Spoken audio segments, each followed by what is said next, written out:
Sophie Lannes, qui rêvait de devenir avocate et portait maintenant un plateau de boissons, éclata de rire, suscitant des murmures malveillants autour de la table de conférence. Emma Collins se contenta d'un léger sourire, posa son verre et ne dit rien de plus. Peu après, Michael Grant se leva, lui tendit la clé de la salle de conférence et annonça « Avant tout événement, elle est cofondatrice de mon entreprise et, ce soir, elle signera un contrat de 200 millions de dollars avec le gouvernement. » Le silence se fit soudain dans la salle, tandis qu'Emma hochait légèrement la tête, le regard calme comme quelqu'un qui vient de terminer une partie d'échecs et sait déjà que la victoire est entre ses mains. Emma se tenait là, ses cheveux noirs flottant sur son simple uniforme noir de serveuse, les mains fermes malgré le regard rivé sur elle. Le restaurant chic de New York grouillait des conversations des retrouvailles du 20e anniversaire du lycée Lincoln, réputé pour avoir formé de futurs politiciens et PDG. Des lustres en cristal projetaient une douce lumière sur les nappes blanches, et les verres tintaient dans l'air. Emma se faufila dans la foule, presque inaperçue, son regard froid d'une profondeur que personne ne remarqua. Elle avait grandi dans un monde riche, son nom de famille gravé sur des immeubles et des bourses. Mais personne ne l'aurait deviné en la regardant. Pas de maquillage, pas de bijoux, juste des chaussures plates et un uniforme mal ajusté. Elle porta un plateau de boissons devant des tables d'anciens camarades de classe, des gens en costume de créateurs et robes scintillantes, étincelant d'argent. Ils ne la reconnurent pas, du moins pas encore. Des années auparavant, Emma était assise dans la même classe qu'eux. Son bureau était toujours bien rangé, ses réponses toujours justes. Mais elle était restée silencieuse, n'affichant jamais sa richesse, qui aurait pu acheter l'école entière. Ses parents lui avaient inculqué la discipline et le respect de soi, lui avaient appris à ne rien prouver à personne. Elle avait appris à laisser ses actes parler d'elle-même, à se faire remarquer. Mais ce soir-là, tandis qu'elle tenait le plateau en équilibre dans ses mains, l'air était froid et critique. On la regardait et on détournait le regard comme si elle n'était qu'un meuble dans la pièce. Une femme en robe rouge se pencha vers son mari et murmura juste assez fort pour qu'Emma l'entende. N'était-ce pas quelqu'un d'autre avant ? Ses doigts se serrèrent en poing pour la première fois, mais son visage resta impassible. Elle posa son verre d'un geste délibéré, puis reprit son chemin. Emma passa devant la table.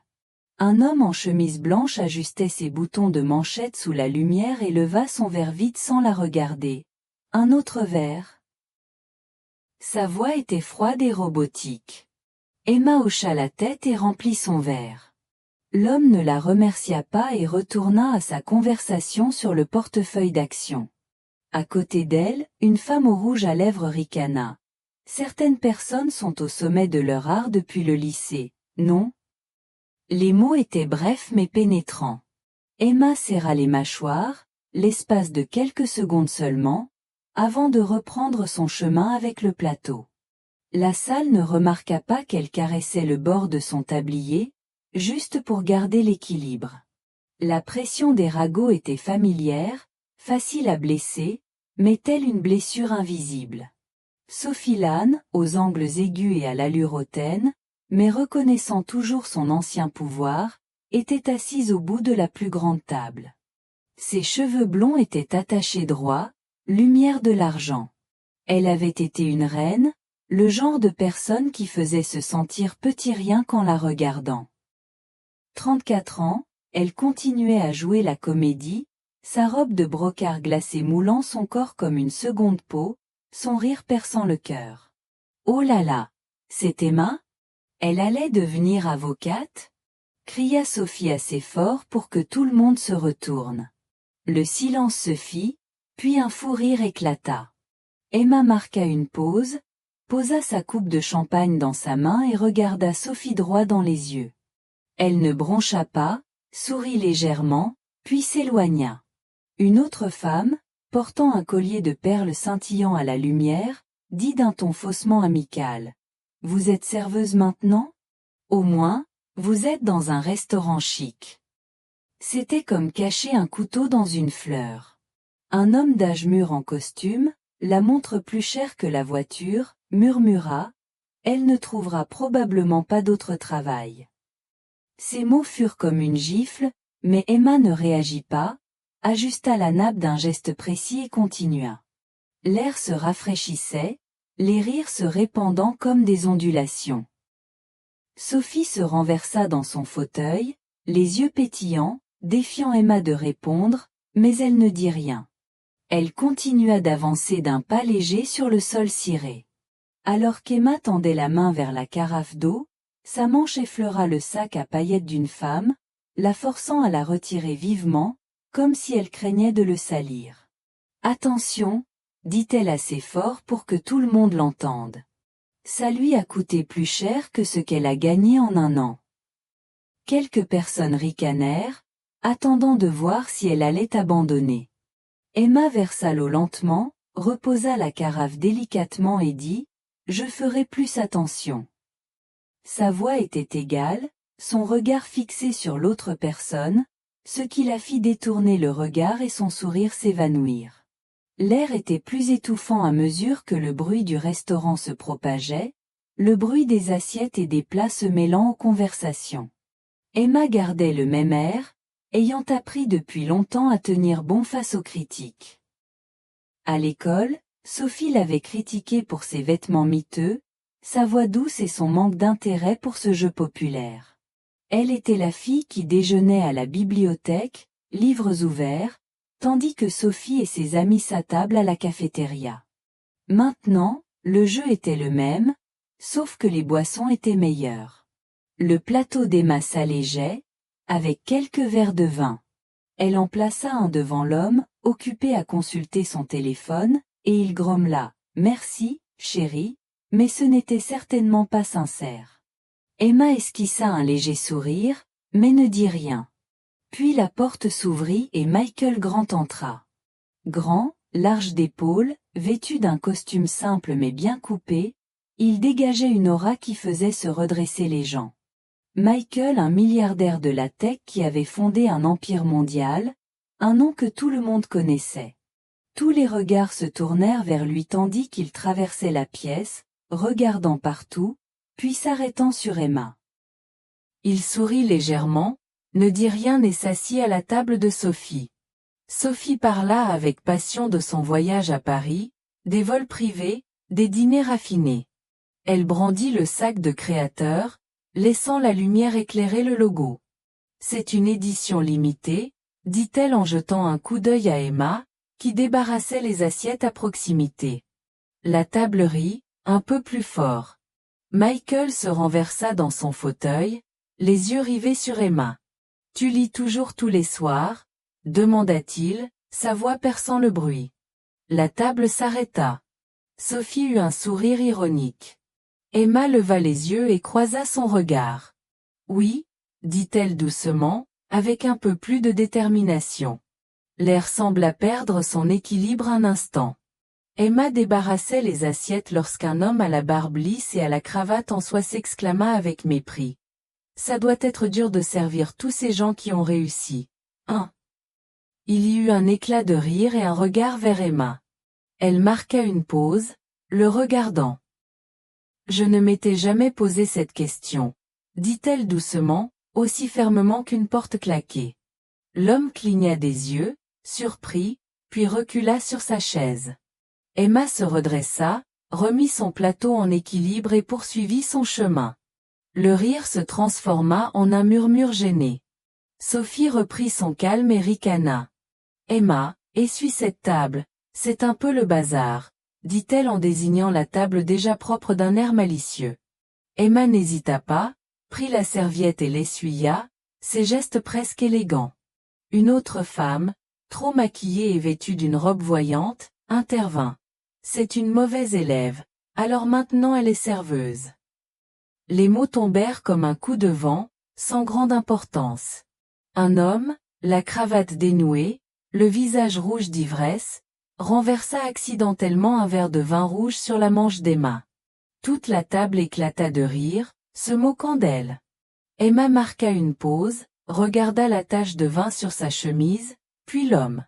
Attention, Dit-elle d'une voix basse mais ferme. Le rire s'éteignit aussitôt. Michael plissa les yeux un instant, sans rien dire, mais sa posture, ses mains agrippées à la table, rendait l'atmosphère pesante. Emma garda son calme, ses doigts effleurant le bas de sa chemise vide vin fraîche, sans regarder Michael ni personne d'autre. Elle continua son chemin, marchant dignement. Les rires revinrent dans la salle, mais ils n'étaient plus les mêmes. Sophie riait à en perdre le souffle, et quelques personnes regardèrent Michael avec étonnement devant la façon dont il traitait Emma comme quelqu'un d'important. La carte d'Emma s'éclaira puis disparut, telles des ombres traversant la lumière du restaurant. En passant devant la fenêtre, elle aperçut la silhouette fantomatique dans la vitre, tenant toujours le plateau. Des années auparavant, elle s'était tenue devant la fenêtre de la chambre d'hôpital de sa mère, la machine bipant doucement, la petite main de sa mère dans la sienne. Elle n'avait que 24 ans, fraîchement sortie de l'université, sa lettre d'admission en droit toujours dans sa poche. Elle avait décliné, choisissant de rester à la maison et de s'occuper de sa mère, la femme célibataire qui l'avait élevée. La voix douce et faible de sa mère résonna à ses oreilles. Emma cligna des yeux, ses souvenirs s'effritant peu à peu tandis qu'elle posait son verre sur la table. L'atmosphère dans la salle devint pesante lorsqu'Emma aida un jeune serveur en difficulté à porter un lourd plateau de plats. Il faillit laisser tomber le bol, lorsqu'une femme en robe scintillante cria « Attention !» Emma se tenait à côté de lui, le soutenant de la main. Le serveur rougit et murmura « Merci ». Emma sourit légèrement et se remit à son travail. Sophie remarqua que ses yeux se plissaient. « Tu es toujours une héroïne », dit-elle avec une insouciance qui attira l'attention. « Tu aimes vraiment les corvées, hein ?» Les rires se répandirent, le plus discret désormais certain. Emma ne répondit pas, mais tendit une serviette propre au garçon et s'éloigna, chaque pas digne. La table de Sophie était encore pleine d'aiguilles pointues. Un homme en costume bleu, la voix pleine d'autorité, se pencha et demanda. Avez-vous déjà regretté que la vie ne se soit pas déroulée comme prévu? Intervint Sophie, d'une voix douce et sarcastique. Je crois qu'elle regrette de ne pas avoir tenté sa chance comme nous. Le sourire aux dents blanches, le regard perçant interpellèrent Emma. Elle se contenta d'un sourire doux, gardant ce sourire délicat toute la soirée, ajustant la fourchette sur la table. Une femme aux longues boucles d'oreilles comme des chandeliers ajouta. Elle est entrée dans une école prestigieuse et maintenant elle est serveuse. Des rires fusèrent comme si tout le monde plaisantait. La main d'Emma s'arrêta, mais elle continua son chemin. Tandis qu'Emma débarrassait l'assiette à dessert, une femme aux cheveux courts et aux bracelets en diamant se pencha, feignant la pitié. C'est inspirant de tenter de tirer le meilleur parti de ces circonstances. La table rit doucement, et un homme ajouta. Oui, certaines personnes sont nées pour servir. La main d'Emma s'arrêta sur l'assiette, les jointures blanches un instant, puis la baissa lentement, son regard passant du bracelet de la femme à son visage. Servir, c'est plus enrichissant qu'on ne le pense, dit-elle doucement mais clairement. Le sourire se figea, l'hilarité disparut. Michael rompit le silence et chuchota au gérant du restaurant qui se tenait à proximité. Ce dernier hocha la tête, l'air gêné. Il se tourna vers la table, la voix calme et déterminée. Emma servira la table VIP pour mes partenaires ce soir.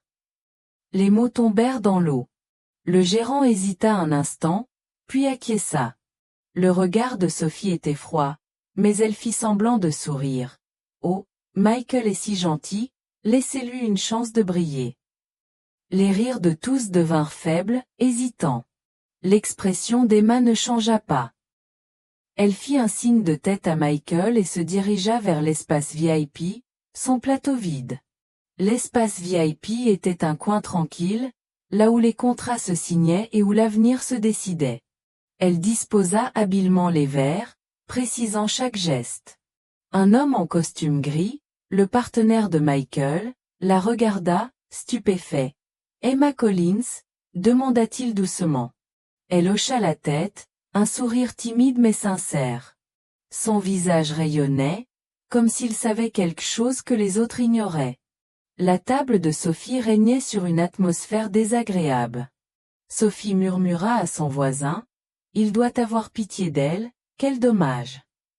Sa voix n'était plus assurée.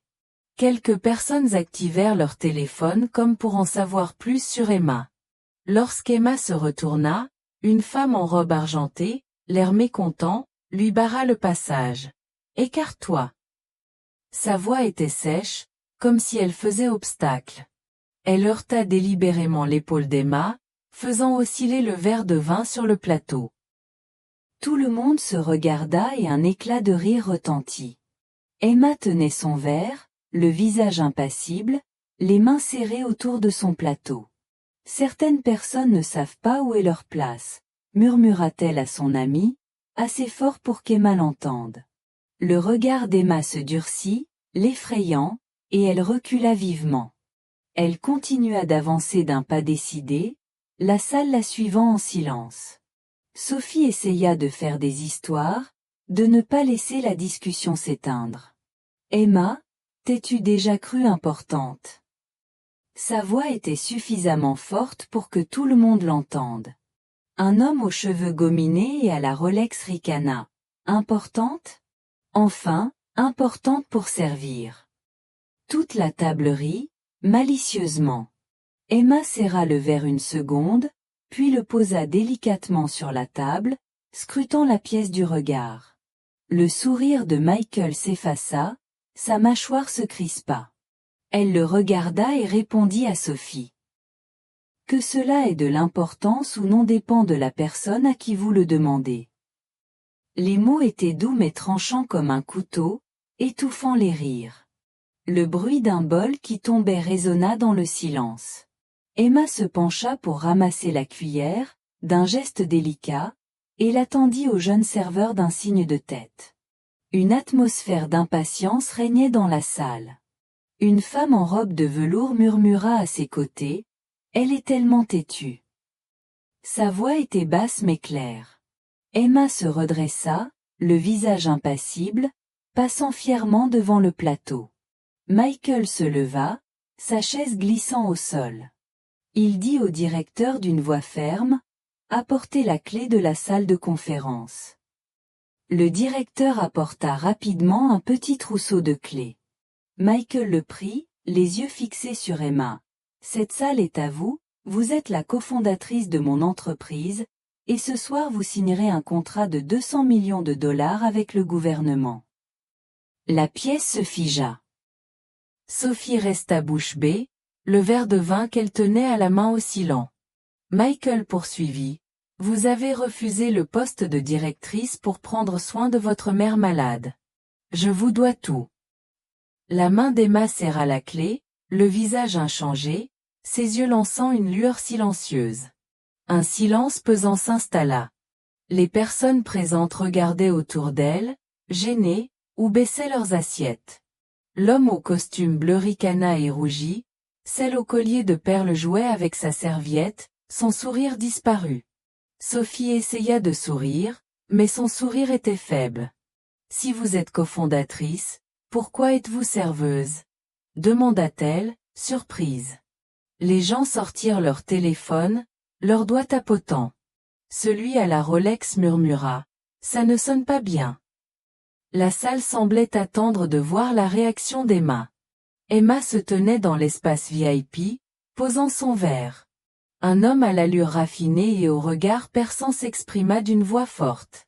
« Mademoiselle Collins, vos commentaires sur le contrat sont extrêmement importants. » La salle pivota, et la voix s'éteignit, surprenant Sophie, dont la fourchette s'arrêta en plein vol. Emma hocha la tête avec un léger sourire. « Je suis contente d'avoir pu vous aider. » L'homme lui rendit son regard respectueux, et l'air se remplit de reconnaissance. Une femme, les cheveux en chignon et un collier de diamants, demanda sarcastiquement. « Et maintenant ? Elle est secrètement sénatrice? Des rires fusèrent, mais maladroits. Emma s'arrêta, posa la main sur la chaise et la regarda. Non, sa voix posée fit disparaître rapidement les rires. Elle se retourna vers la table VIP, ses gestes décidés, comme si elle n'avait pas été affectée par le jugement. Le visage de son interlocuteur était rouge, il resta immobile sur la chaise, et les rires cessèrent. Michael sortit un chèque de 50 millions de dollars et le déposa délicatement sur la table de Sophie. Emma mène une étude de terrain pour un projet d'amélioration du lieu de travail, dit-il d'une voix d'acier. Ce restaurant vient d'obtenir un investissement. Le silence à la table était pesant. Sophie regarda l'addition, puis Emma, sans un mot. Emma s'inclina, presque formellement, et se dirigea vers la table VIP, la tête haute, le pas assuré. Tous les regards se tournèrent vers Emma jusqu'à la table VIP, où une femme en tailleur lui tendit les documents. « Vos amendements ont scellé l'affaire », dit-elle d'une voix chaleureuse et admirative. Emma prit les documents, effleura délicatement le bord de la main et hocha la tête. La salle observa le tintement des verres s'estomper. Sophie prit son verre de vin d'une main tremblante, le regard perdu. Quelqu'un murmura à proximité, « Elle a tout gouverné ». La question resta longtemps sans réponse. L'ambiance était déprimante. Greg, porteur de Rolex et cadre junior dans une entreprise technologique, fut sévèrement critiqué par son patron le lendemain pour son comportement. Il partagea des photos de son attitude lors de la réunion et perdit son emploi.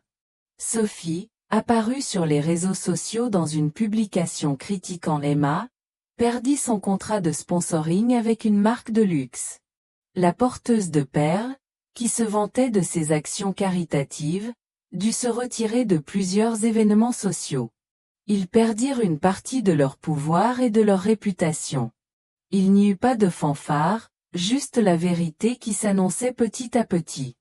Emma traversa le restaurant, l'atmosphère était différente. Les associés se levèrent pour la saluer. Une femme d'un certain âge, vêtue d'un tailleur élégant et le regard bienveillant, lui tendit un stylo. « On vous attend. » Emma prit le stylo, la main ferme, signant le contrat sans un mot. Toute la salle observait, les voix s'estompant peu à peu. Elle rendit le stylo, son sourire juste suffisant, inutile d'en dire plus. Sa présence suffisait à porter ce poids. Emma Asavenka.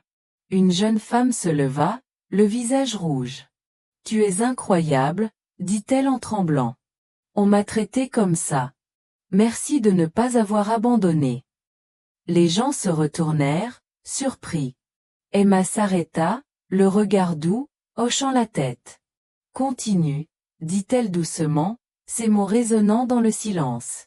Elle s'assit, les yeux brillants d'espoir. Il y a des années, Emma se tenait dans la cuisine de sa mère, une odeur de café flottant dans l'air. Sa mère, faible mais forte, lui dit « Tu n'as rien à prouver à personne, tu as juste besoin de toi. » Emma hocha la tête, ravalant ses mots. À présent, tandis qu'elle traversait le restaurant, le bruit des chaussures plates heurtant doucement le sol lui parut proche. Elle passa devant la table de Sophie, regardant droit devant elle. Sophie, indifférente, ne releva pas la tête. L'homme au costume bleu croisa les bras et regarda son téléphone, le visage pâle. L'homme au collier de perles avait quitté la table, sa chaise vide. Un homme dans un coin, le costume froissé, le regard fatigué, regarda Emma et avoua « Tu me rappelles quelqu'un qui est décédé. » Ces mots arrêtèrent Emma net. Leurs regards se croisèrent, silencieux mais forts, aucun d'eux ne cédant. Michael rejoignit Emma à la porte. Il ne dit pas grand-chose, marchant à ses côtés, d'un air posé. Tous les participants au bar observaient leurs pas, l'air chargé de questions sans réponse. Dehors, les rues de New York étaient illuminées, Emma ne sembla pas le remarquer. Elle s'arrêta, ajusta son sac et essuya les taches de vin sur sa manche. Michael la regarda avec un sourire tendre. « Ça va ?» demanda-t-il. Emma hocha la tête, son regard s'arrêtant un instant sur lui avant de poursuivre. « Toujours ?» dit-elle avant de disparaître dans l'obscurité. Dans la rue, un vieux violoniste semblait familier, jouant une douce mélodie. Emma s'arrêta, ferma les yeux un instant, puis mit de l'argent dans l'étui et continua son chemin. La foule s'écarta légèrement, leurs regards s'attardant, ressentant quelque chose d'extraordinaire dans son attitude calme. Les retombées continuèrent de se propager silencieusement mais intensément. Greg perdit son emploi et devint un mauvais exemple sur LinkedIn. Les réseaux sociaux érodèrent le cercle luxueux de Sophie, les invitations cessèrent. La femme aux perles se défendit, mais personne ne la crut. Emma s'en fichait, elle passa au contrat suivant, au projet suivant.